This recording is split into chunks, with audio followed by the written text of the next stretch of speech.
I still remember the smell of the leather seats, the smooth hum of the engine, and the thrill that shot through my veins the first time I sat behind the wheel of my dream car.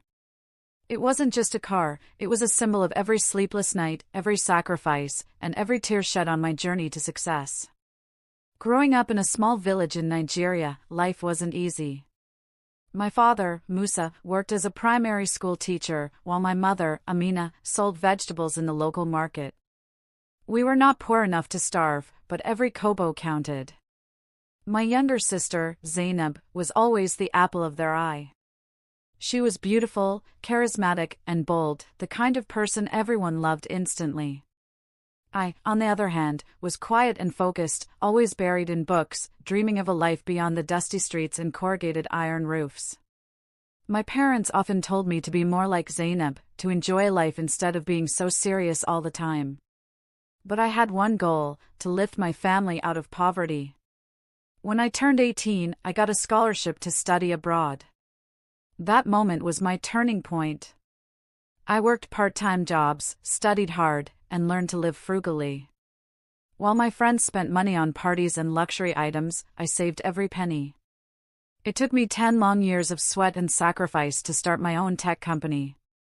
And when that company finally took off, I rewarded myself with one thing, a custom-built, limited-edition car I had dreamt about since childhood. It wasn't just about luxury. It was proof that all my struggles meant something. The day the car arrived, my heart swelled with pride. I drove it to my parents' home to share the moment with them. "Papa! Mama! Come and see what your son has achieved," I called out excitedly. My father walked out slowly, his face neutral, while my mother's eyes widened with shock. Abdul!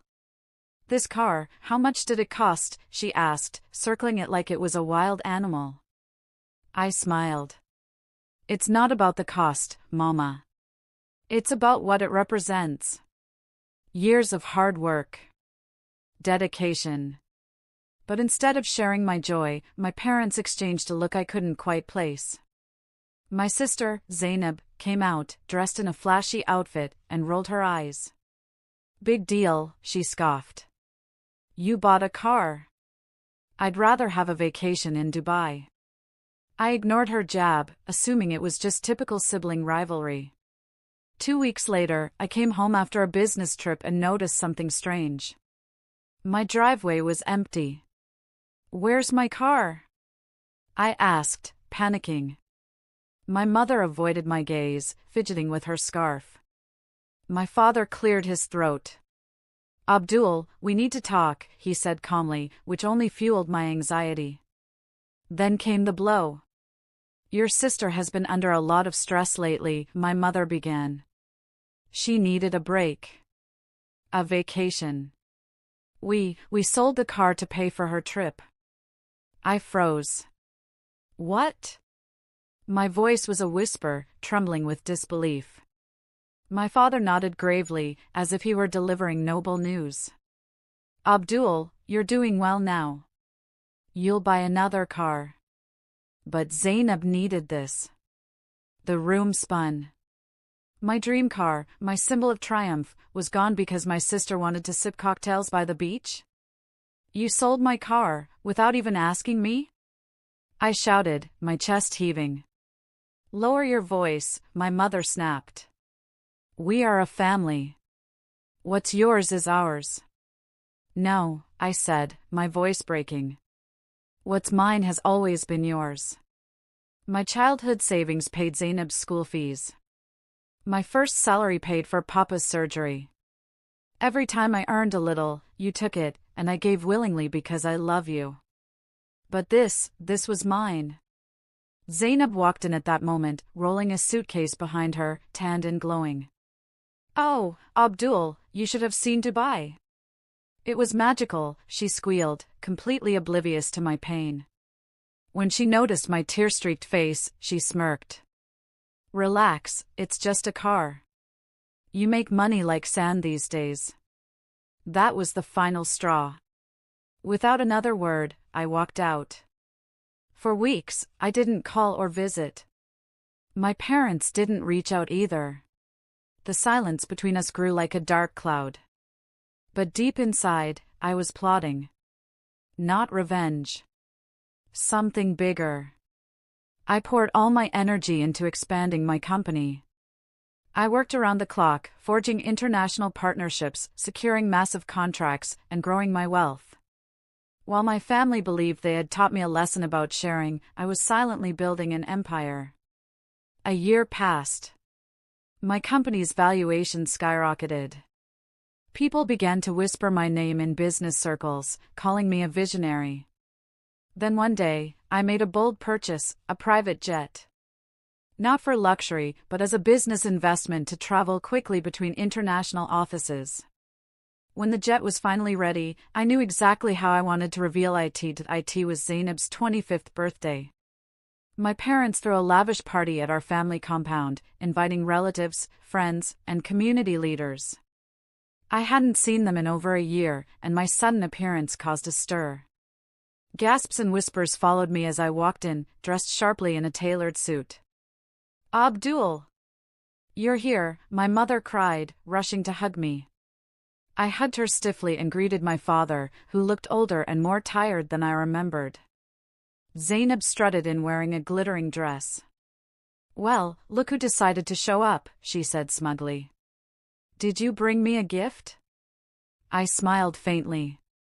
"Oh, I brought something. But it's outside. Why don't we all step out and see?" Curiosity buzzed through the crowd as they followed me. There, parked just beyond the compound, was a sleek black luxury car, a replacement for the one they had sold. My parents gasped. "Abdul, you bought another car," my father whispered. "Yes," I replied evenly. "But that's not all." At that moment, the roar of engines filled the sky. Heads tilted upward as my private jet descended gracefully, its metallic body gleaming in the sunlight. The jet landed smoothly on the small airstrip nearby, drawing gasps and screams from the crowd. Zainab's jaw dropped. Is that yours?" she stammered. "Yes," I said simply. "While you were enjoying Dubai, I was building something bigger." My mother clutched her chest, stunned into silence. My father staggered backward, tears welling in his eyes. The same relatives who once gossiped about me now whispered in awe. I turned to my family, my voice steady but cold. "You sold my dream car for a vacation." I didn't fight back. Instead, I worked harder. This jet represents not just my success, but the distance I've traveled emotionally. I will always respect you as my parents, but you taught me a painful lesson, that not everyone values sacrifice the same way. Zainab tried to speak, but I raised a hand. "From today, I will still help this family, but on my terms. Never again will you take what is mine without asking." I handed my father a small envelope. "Inside is the deed to a new house for you and Mama. That's my gift." As for Zainab, I glanced at her, my voice sharp. "She must earn her own luxuries." Then I walked toward my jet, leaving them standing in stunned silence. As the engines roared to life, I looked out the window one last time. My parents stood frozen, the reality sinking in. Sometimes, the greatest revenge isn't anger or punishment. It's showing those who doubted you that you can soar higher than they ever imagined. And as my jet lifted off the ground, I whispered to myself, this time, no one can sell my dreams. The following weeks were filled with tension.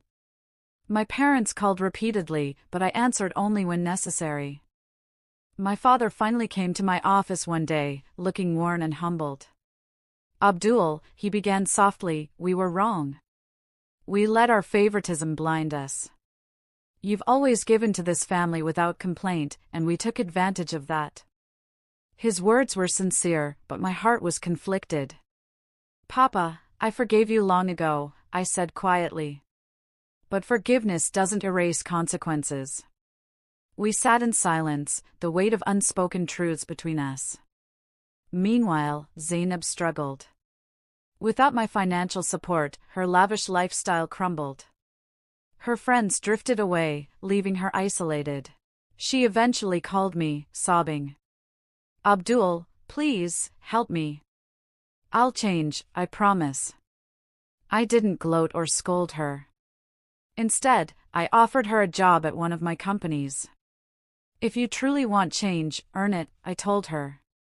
For the first time, she accepted responsibility. It was the beginning of a new chapter for her, and for us. Months later, our family gathered again, this time not for a party, but for a quiet dinner.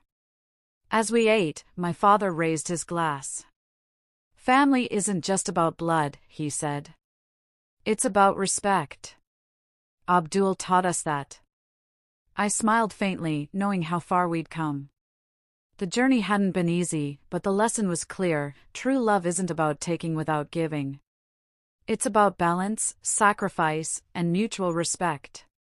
I glanced at Zainab, who now worked diligently and had begun to appreciate the value of hard work.